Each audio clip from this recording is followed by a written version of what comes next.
Srimad Bhagavad Gita has been translated in several languages.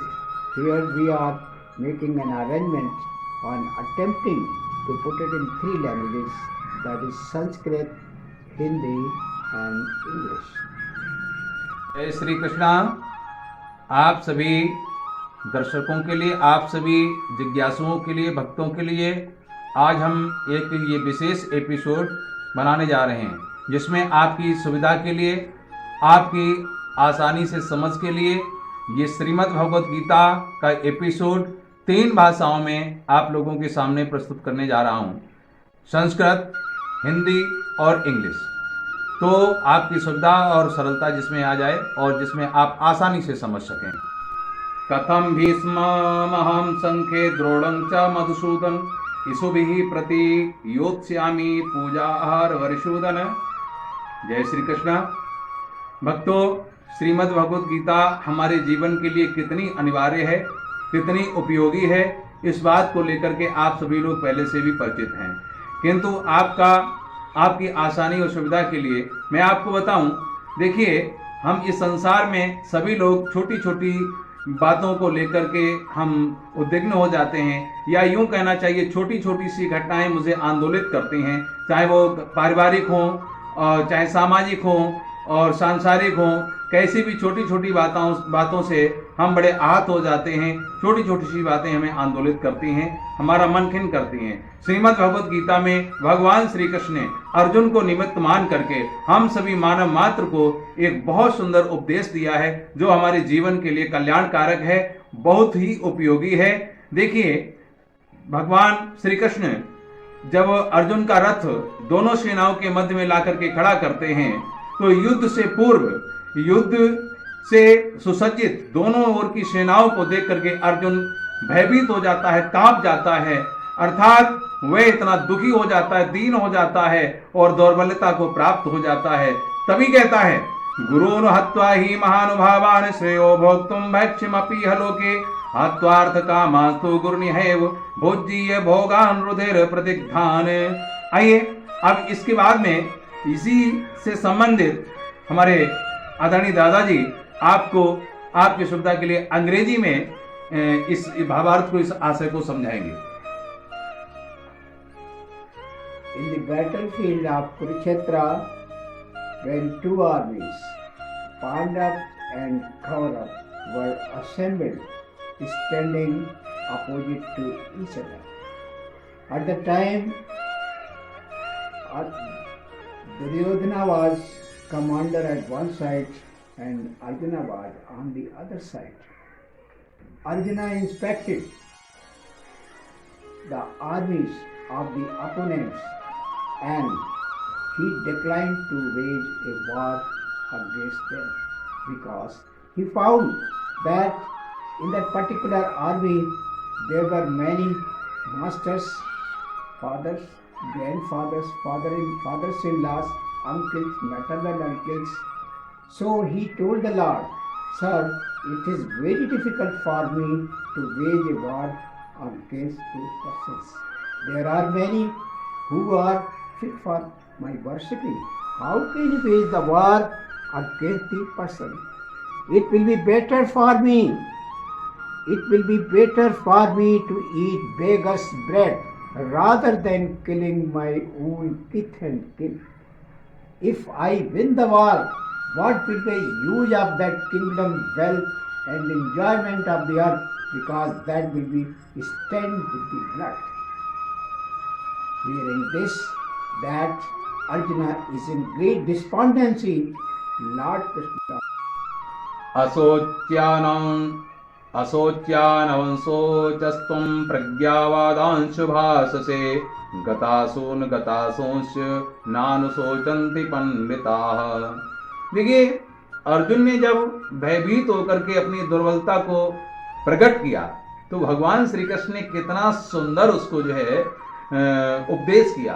भगवान श्री कृष्ण कहते हैं कि जिनको तू देख रहा है, ये तो मरण धर्मा है, ये मृत्यु लोक है, इसमें तो सभी मरे हुए हैं, क्योंकि जो संसार में आया वो हर क्षण मरता ही जाता है, और जो मृत्यु लोक में आया वो मरा ही समझो। भगवान कहते हैं तू ना शोक करने योग्य मनुष्यों के लिए शोक करता है, और पंडितों के से वचन कहता है, तू पंडितों के से वचन कहता है, जिनके प्राण चले गए हैं उनके लिए और जिनके प्राण नहीं गए हैं उनके लिए भी पंडित जन शोक नहीं करते, क्योंकि उनको सब पता है कि ये जीवन जो है, ये मनुष्य का जो जीवन है, ये जीवन इसकी आत्मा का है और शरीर तो नश्वर जगत का है, शरीर का तो नाश होता है। तो आत्मा ही परमात्मा है, अर्थात आत्मा अजर अमर अविनाशी है, शाश्वत है, वही ब्रह्म का अंश है, वही ईश्वर का दूसरा स्वरूप है। इसलिए तू इनके सबके लिए शोक मत कर। Finding Arjuna in great despondency, Lord Krishna says that, Arjuna, you are grieving for those who should not be grieved. You are grieving for the dead, you are grieving for the living. One should not grieve for anyone. A wise person, you are talking something like wise person, but a wise person does not grieve neither for living nor for dead. Okay, you try to understand what the life is. Life consists of your Atma, and Atma which never dies. We are all human beings are subject to birth and death. यथा विहाय नवानि गृह्णाति नरो अपराणि तथा शरीराणि विहाय जीर्णान्यन्यानि संयाति नवानि दे। भगवान श्री कृष्ण ने अर्जुन को समझाते हुए कहा है, और वो हम सब लोगों को भी समझना चाहिए। क्या कहा है कि जैसे मनुष्य पुराने वस्त्रों को त्याग कर दूसरे नए वस्त्रों को ग्रहण करता है, वैसे ही जीवात्मा पुराने वस्त्रों को त्याग कर दूसरे नए वस्त्रों को धारण कर लेती। वस्त्र क्या है? ये जो मानव देही है, जो स्थूल शरीर हमें दिखाई दे रहा है, ये हमारे वस्त्रों की भांति है। और हम क्या हैं? हम आत्मा हैं।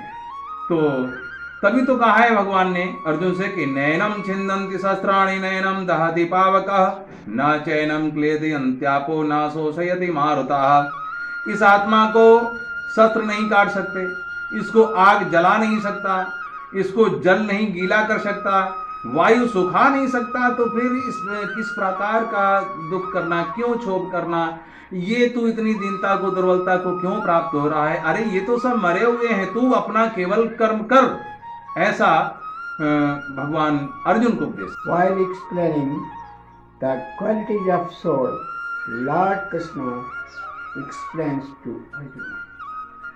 Look, Arjuna, the way we change our torn clothes and wear new ones, in the same way, this particular Atma leaves one body and enters into another.